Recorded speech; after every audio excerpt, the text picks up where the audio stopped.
Hey guys, we're back with our fourth and final video for position predictions, and we have the forwards today. Sorry that this video is coming out so late, but we've been so busy. But now let's get stuck into it with the sixth forward. Andy, it's all yours, mate. Oh, we got Brett Deledio sitting in position 6. This guy's the definition of consistency in AFL Fantasy. Listen to these numbers. In his last 4 seasons, he has averaged 95, 96, 110, and 91. Forward eligibility, obviously, to be part of this top 6, and those numbers for a forward are very good.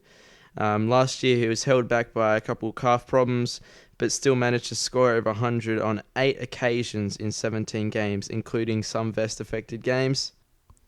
I like it. I like it a lot. He is a brilliant player, and he's a very big fantasy option. I'm surprised he's not higher, to be honest, but yeah, very good pick, very solid pick. All right, and our my number 5 predicted average forward for 2016 is a bit controversial. His name is Nick Rewalt. We say it every year, he's too old, but he just keeps getting it done. He averaged 93, 91, and 103 points in his last 3 years. He's super consistent, and the Saints assistant coach has said he's been playing a lot more time in the midfield this year in the preseason, and we'll see a lot more of that during the season, apparently. So, he's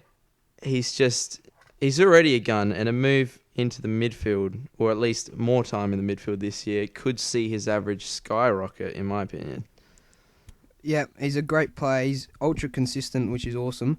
Let's just hope he doesn't get concussed a couple times this year. Otherwise, that'd be very damaging for your forward line. But if you pick him, worthy option. Yeah, you'd be pretty devo if he got knocked out when he's in your team. Yeah. Anyway, Aaron Hall is sitting in position number 4. Oh my god. What was that, Scott? Oh my god. Did you just say Aaron Hall? I said Aaron Hall. Now listen to this. Talk about a breakout. Before last year, he had averaged 56 and 65 in the 2 years previous. Last year, in his last 6 games, he averaged 109 points. 109 points, eligible as a forward, and 422k. Also being triggered by a move into the midfield with Swallow and O'Meara still missing. I don't think his role is changing anytime soon. I do not like it one little bit. Well, this is the art of the prediction, Scott. At the end of the year, I can make fun of you when I'm right. Anyway. Nah, I don't think he'll nearly do as well as what he did last year towards the later half. Well, if you don't like him, you're not going to like my next pick.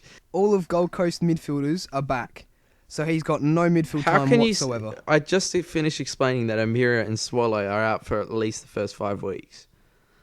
No. Yes. No. Yes. Swallow, yes. O'Meara will be a couple weeks. Round 4 in the VFL. No, not in the VFL. Whatever the seconds over there is called. Yeah. I heard this coach say. Anyway, stop wasting time, Scott. Pick number 3 for the predicted average for the forwards, Mitch Robinson. Robbo was definitely one of the surprise packets of 2015.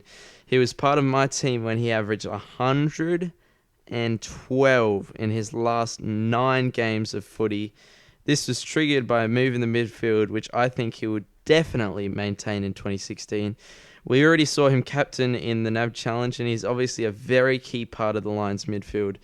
And if he can average 112 in a whole season as a forward, then those that don't pick him are going to be crying, Scott. I won't be picking him, and I won't be crying. All right, that's direct. He's a better option than Hall, but I still don't think he's worthy of a top 6. Hey, let alone a top 10. I'm not trying to agree with everyone with these top 6 forwards. I'm looking to make some bold predictions. Speaking of, and you've done right. Speaking of bold predictions, I've got Dusty Martin in there, but he's not the top averaging forward. We'll get to that in a moment. Dusty averaged 103, 97, 97 in his last 3 years. He wins the ball in the middle and goes forward to snag a couple. He's only 24 years old and still yet to hit the prime of his career, which is just scary, taking in mind what he's already done. So, absolute lock. Just throw away the key. I don't think we need to elaborate, Scott, do we? No, he's a definite option, and I think he would be the same position for me. Barlow is my top forward for 2016. As we all know, Barlow was played in a different role last year, which saw him drop his average by 17 points. He's a genuine premium that we can pick in the forward line this year. And by the sounds of what Ross Lyon has already said, he would definitely make a move back into the midfield, which saw him average 110 points in the past.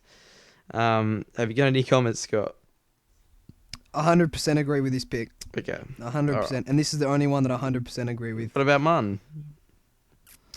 I don't 100% agree, but that's because one of my players is in there. I'm sure you might get to him, but yep, push on. 100% agree. Okay, and I just need to make a note that this is not including the DPP additions throughout the year, because I think players like Robbie Gray and Dane Swan may get it, and they could interrupt this top six, so I'm not counting those. And I got a couple special mentions.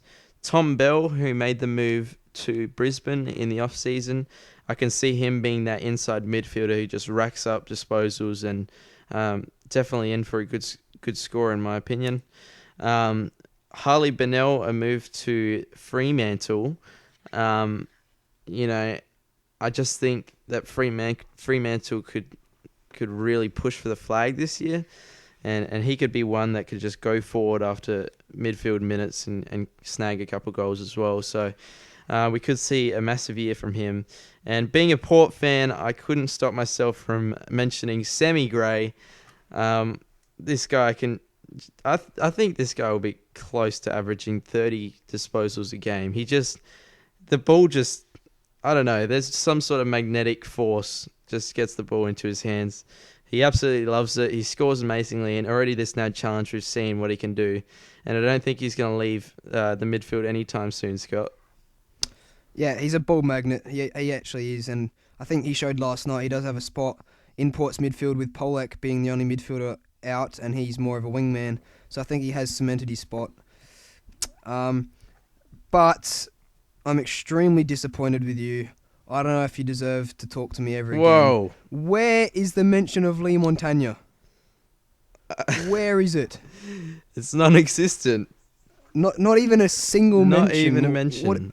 What went through your head to stick Hall in there, but not mention Lee Montagna? Look, I was really tired when I made this list. No, but seriously, you must have been off your nut. He probably does deserve a mention. He was amazing last year, but man, I'm making a prediction that he'll average under 92. Under 92. Under 92? Yep. Oh, jeez, I'm going to lose a lot of money with that because he's starting in my side. Whoa, big call. He will be the second highest averaging forward for this season, if not the first. He will challenge Barlow for that. He will average close to 110 this year. All right, well, you know what? This wasn't your prediction episode, Scott. Well, so it's lucky it isn't because it's nowhere near what mine would have been. Okay. Well, I think I've covered all my bases there. All right, well, thanks for that, Andy. No worries. Now, that was Andy's top 6 forwards, which is extremely disappointing for me, but I'm sure he loves it. For our next video, in the next couple of days, once the NAB 4 has finished, we'll be making a team that we can make as best as possible based on NAB form. So tune into that. That'll be a great video, don't you think, Andy? Yeah, I'm excited, Scott, to be honest. Yeah, it'll be interesting to see who makes the cut for that team. I'm sure it won't be Aaron Hall or Mitch Robinson.